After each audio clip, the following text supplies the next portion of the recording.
कायरा साहब, सिंध में भी नए सूबे बनने चाहिए। कायरा साहब, ये आपका जवाब है कि वज़ीर आज़म शहबाज शरीफ आपकी बात नहीं सुनते, ये शिकवे का जवाब है ये।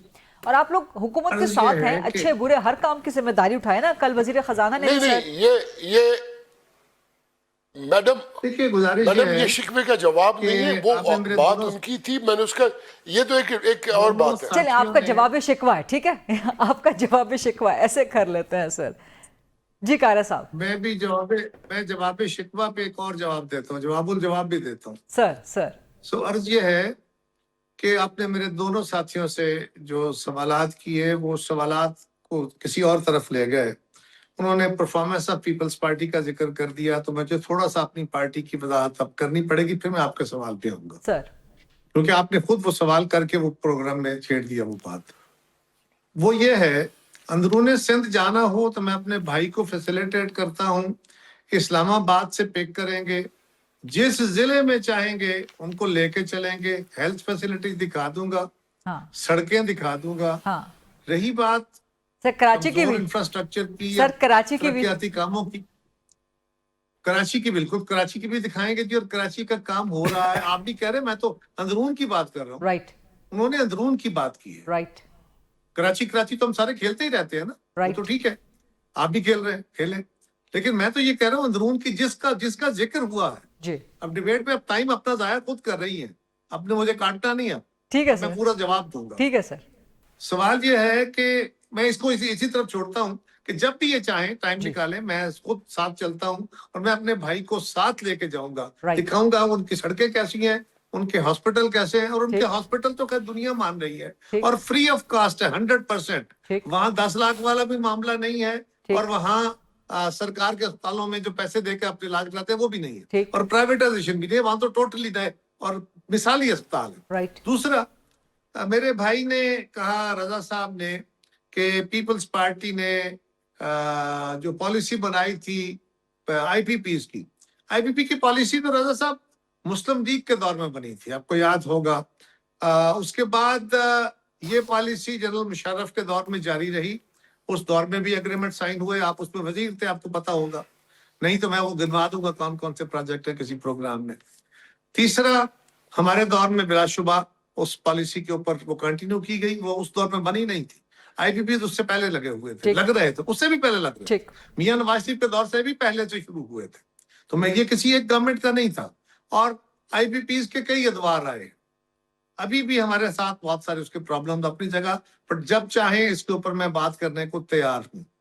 रही बात ये जो बिलावल साहब ने आज अपनी परफॉर्मेंस को किया है, मैं बिल्कुल अपने भाई को वेलकम करूंगा, इनका हक है, ये वजीर हैं, ये हमारी एक मुखालफ डजन मीन को दुश्मन जमात है, हम सियासी मुखालिफ है, एक दूसरे के नजरिए से इख्तलाफ है, गुफ्तगू से इख्तलाफ है, उनके ख्याल से इख्तलाफ है।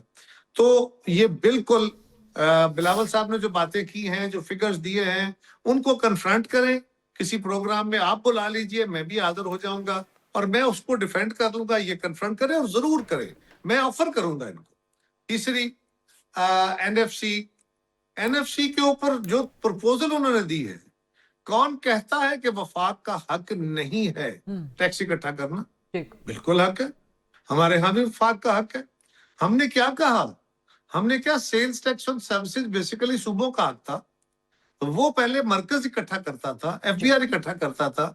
हमने मरकज से कहा कि जनाब ये हमारा हक है, हमें दे दे, हमारे थोड़ा कलेक्शन हुआ, ज्यादा हुआ हमारे जिम्मे। जब हमने जिम्मे लिया सिंध में, तो उसकी कलेक्शन 16 अरब से बढ़ के 19 अरब हो गई अगले साल, और इस साल वो मैनी फोल्ड बढ़ के 5 साल के अंदर 307 अरब हो गई है। किसी सूबे में प्रोपोर्शनेटली इतनी ग्रोथ नहीं हुई, ना मरकज के रेवेन्यूज में इतनी ग्रोथ हुई है, यानी एफडीआर इतना कर सका है। तो उन्होंने ये तजवीज दी है कि on behalf of the federation, कि अगर आपके एफडीआर से ये टैक्स इतना इकट्ठा नहीं हो सकता, और सारे कहते हैं कि 3 खरब रुपए का टैक्स और इकट्ठा हो सकता है, तो वो सारे सूबों, उन्होंने सिंध का नहीं कहा, उन्होंने कहा सारे सूबों को दें, कि सारे सूबे ये जो सेल्स टैक्स ऑन गुड्स है ये ज्यादा इकट्ठा करेंगे, अगर कम करें तो फाइन करें, अगर ज्यादा करें तो उनको इनाम दे दें, लेकिन ये आपको ज्यादा टैक्स इकट्ठा करके देंगे,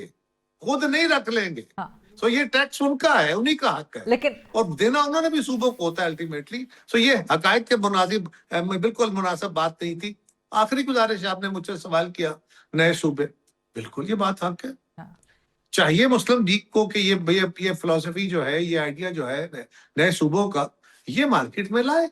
कितने सूबे, कहाँ कितने सूबे पर बिल्कुल बनाए।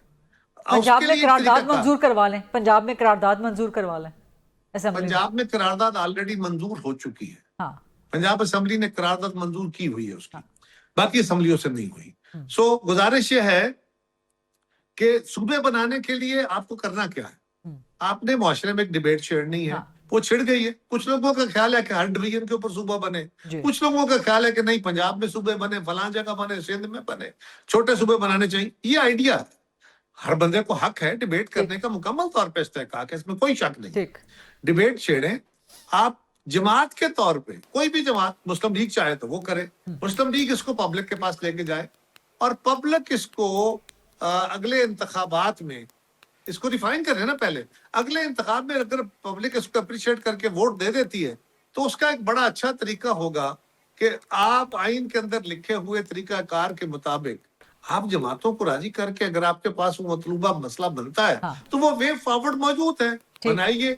एक बनाना है, दो बनाना है, 10 बनाने हैं, जहां जहां सूबे बनाने हैं वहां से उसका तहर्रुक कर ले और बिस्मिल्लाह करें। किसने रोका है? ठीक। ये बात करने में कई दोस्त हमारे जो हैं वो जरा जज्बाती हो जाते हैं। राइट। जिस तरह सवाल पुट किया जाता है ना, उसके ऊपर भी कई सारे सवाल सर खड़े अब हो कायरा जाते हैं। साहब तो आपका मैं ये हुक्म कह रहा हूँ, था। जी जी। आइडियलिस्टिकली डिबेट आपका हक है, करिए, सूबे बनाने की डिबेट करिए, एनएफसी की डिबेट करिए। हमने तो एक वर्केबल प्रपोजल दी है, ठीक। अगर उसको मजीद रिफाइन करना है, मजीद समझना है, तो हम गवर्नमेंट के साथ बैठ के समझाने को तैयार हैं। Right. और वजीर Right. आजम साहब से गिला इसलिए है कि जो फार्मूला हमने गवर्नमेंट बनाते वक्त किया था वो लिखा हुआ फार्मूला है। हाँ। उसकी कॉपी वजीर आजम साहब के पास भी है, उसकी कॉपी मीडिया के पास भी है, हमारे पास भी है।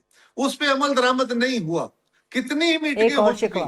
पंजाब के साथ भी, मरकज के साथ भी, डार साहब की कमेटी के साथ भी, लेकिन अनफॉर्चुनेटली उस पे अमल दरामद पूरी तरह नहीं हो रहा। हाँ। तो क्या हम उसका गिला भी ना करें? एक और हम शिकवा। हुकूमत के इत्तेहादी नहीं है। एक और शिकवा। हुकूमत एग्जेक्टिव होती है, फैसला साजी वो करते हैं। हम हुकूमत बनाने में उनके मुआवन हैं, और जहां जहां हमें किसी बात पे एतराज है हम अपना एतराज फाइल करते हैं। Right. हुकूमत या हमारा एतराज दुरुस्त करती है या ठीक। हमारी बात मान लेती ठीक। है या उसको विड्रा कर लेती है। कायरा साहब। इस सूरत हाल पे हम हैं। हम कायरा- हुकूमत के पाबंद नहीं है, हम उनके हर अच्छे बुरे के साथ नहीं है। अच्छा। और ये बिल्कुल दुरुस्त नहीं है। हाँ। बिल्कुल दुरुस्त नहीं ठीक। है। राइट, मैं राइट, ये कह राइट। रहा हूँ वादे तौर पे। काफी। कायरा साहब आपका हुक्म था तो मैंने इंटरप्ट नहीं किया, वरना ढेर सप्लीमेंट्री सवाल मेरे जहन में मुस्तकिल आ रहे थे, लेकिन आपने आप करिए ना, आप शिकवे करते हैं, मैं जवाब सर देता टाइम भी हूँ। खत्म हो गया ना, मेरे पास बाकी गेस्ट भी हैं, टाइम भी खत्म हो गया, मैं क्या करूं, मेरी मजबूरी भी है। आपने शिकवे का जवाब दिया, जवाबुल टाइम सामने रख सर आपने शिकवे का जवाब दिया, जवाबुल जवाब दिया, और जवाबुल जवाब के जवाब में आपने एक और शिकवा भी डाल दिया।